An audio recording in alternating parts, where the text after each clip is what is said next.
Kembali lagi dalam modul 402 di Pendidikan Pancasila dan Kewarganegaraan. Masih dari bab 2 yaitu susunan pemerintahan daerah. Kali ini kita akan belajar dari pelajaran baru. Yuk kita mulai pelajaran 2.4 Hak dan Kewajiban DPRD. Tujuan pembelajarannya adalah untuk siswa dapat mengetahui hak dan kewajiban dari DPRD.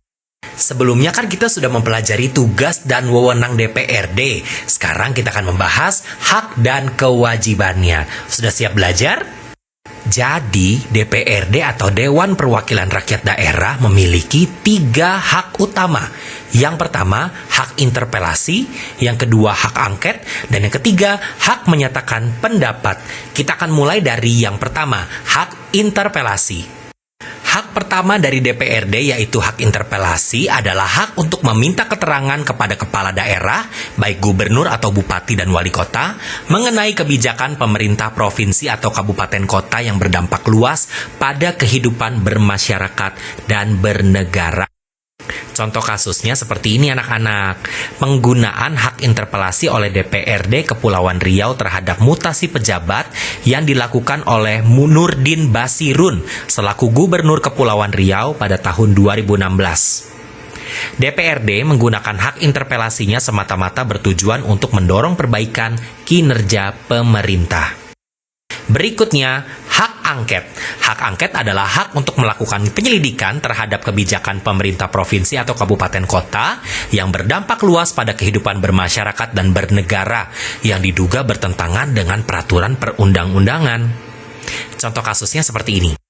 Penggunaan hak angket oleh DPRD Timur Tengah Selatan mengenai kebijakan pemerintah yang melaksanakan rasionalisasi terhadap sejumlah dana tertentu pada anggaran yang sudah ditetapkan dalam APBD 2017. DPRD berpendapat bahwa hal ini harus diselidiki karena mengakibatkan proyek yang sudah dianggarkan dan siap dilaksanakan harus dibatalkan.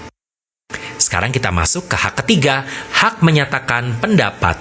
Hak menyatakan pendapat adalah hak untuk menyatakan pendapat terhadap kebijakan kepala daerah, baik gubernur atau bupati dan wali kota, atau kejadian luar biasa yang terjadi di daerah. Pengajuan hak ini juga disertai dengan rekomendasi penyelesaian atau sebagai tindak lanjut pelaksanaan hak interpelasi dan hak angket. Contoh kasusnya, pengusulan penggunaan hak menyatakan pendapat oleh DPRD DKI Jakarta terhadap kinerja Basuki Cahayapurnama sebagai Gubernur DKI Jakarta. Salah satu sorotan permasalahan dalam hal ini yaitu kasus pembelian lahan rumah sakit Sumber Waras. Nah, berikutnya anak-anak, setiap anggota DPRD memiliki beberapa hak antara lain yang pertama, hak imunitas, lalu berikutnya hak protokoler, dan hak keuangan dan administratif. Kita bahas satu-satu ya. Yang pertama, hak imunitas. Hak imunitas adalah hak kekebalan hukum.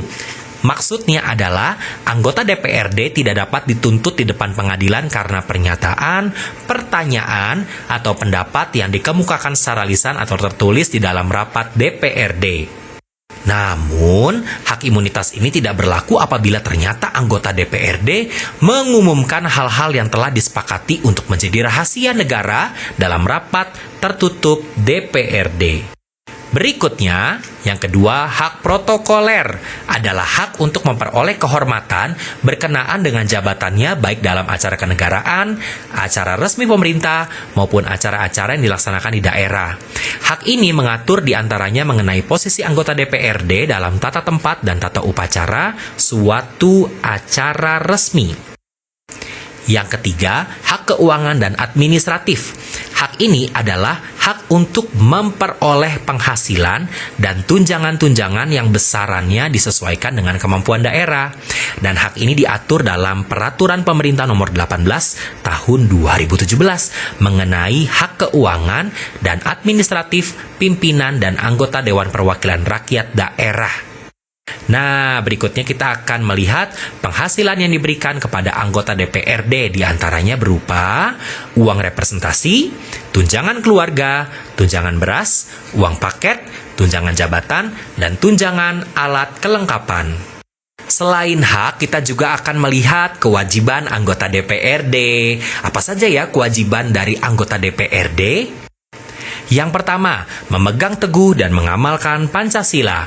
Yang kedua, melaksanakan UUD 1945 dan mentaati peraturan perundang-undangan yang berlaku.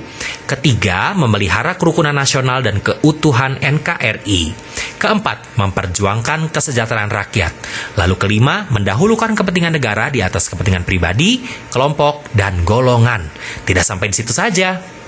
Masih ada lagi kewajiban anggota DPRD. Nomor 6, mengutamakan prinsip demokrasi dalam penyelenggaraan pemerintahan daerah.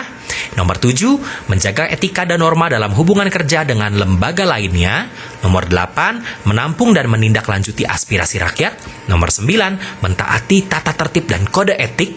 Dan nomor 10, memberikan pertanggungjawaban secara moral dan politis. Wah, berarti pelajaran 2.4 sudah selesai. Kita sudah mempelajari hak dan kewajiban dari DPRD. Sekarang ambil kembali buku kegiatan dan alat tulisnya dan kerjakan latihan-latihan yang tersedia di sana. Sampai bertemu di pelajaran terakhir 2.5, rangkuman pelajaran di modul 402.